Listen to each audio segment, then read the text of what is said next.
आज का बाइबल का वचन होशेया का ग्रंथ अध्याय 14 वचन 2 से 10 और आज का सुसमाचार मरकुस के अनुसार अध्याय 12 वचन 28 से 34। होशेया का ग्रंथ अध्याय 14 वचन 2 से 10।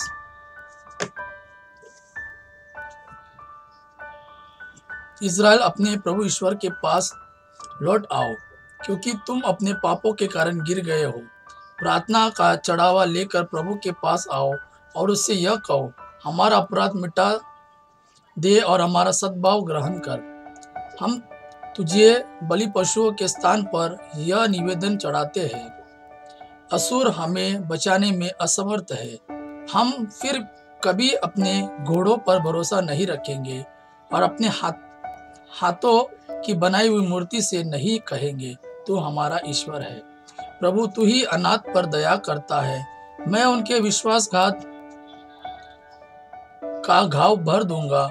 मैं सारे हृदय से उनको प्यार करूंगा, क्योंकि मेरा क्रोध उन पर से दूर हो गया है। मैं इज़राइल के लिए ओस के सदृश बन जाऊंगा। वह सोसन की तरह खिलेगा और लेबनान के बालूत की तरह जड़ें जमाएंगी। उसकी टहनियां फैलेगी, उसकी शोभा जैतून के सदृश होगी और उसकी सुगंध लेबनान की सदृश।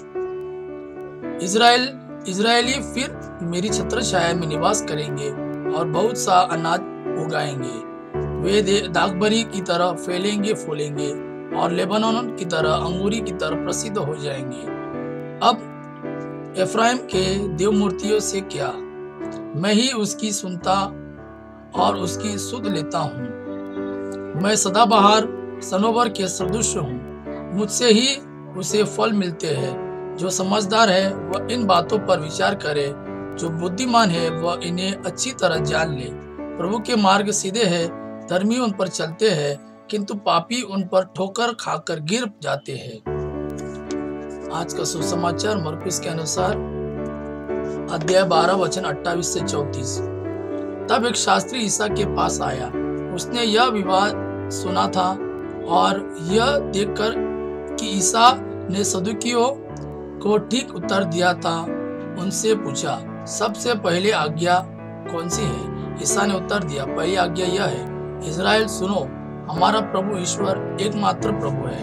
अपने प्रभु ईश्वर को अपने सारे हृदय, अपनी सारी आत्मा और अपनी सारी बुद्धि और सारी शक्ति से प्यार करो। दूसरी आज्ञा यह है, अपने पड़ोसी को अपने समान प्यार करो। इनसे बड़ी कोई आज्ञा नहीं। शास्त्री ने उनसे कहा, ठीक है गुरुवर, आपने सच कहा है। एक ही ईश्वर है, उसके सिवा और कोई नहीं है। उसे अपने सारे हृदय, अपनी सारी बुद्धि और अपनी सारी शक्ति से प्यार करना और अपने पड़ोसी को अपना समान प्यार करना, यह एक हर प्रकार के होम और बलिदान से बढ़कर है। ईसा ने उसका विवेकपूर्ण उत्तर सुनकर उससे कहा, तुम ईश्वर के राज्य से दूर नहीं हो। इसके बाद किसी को ईसा से और प्रश्न करने का साहस नहीं हुआ। ये प्रभु का वाणी है। प्रभु को धन्यवाद। आबा पिता की महिमा और पुत्र यीशु का प्रेम आप पर सदा सर्वदा बना रहे।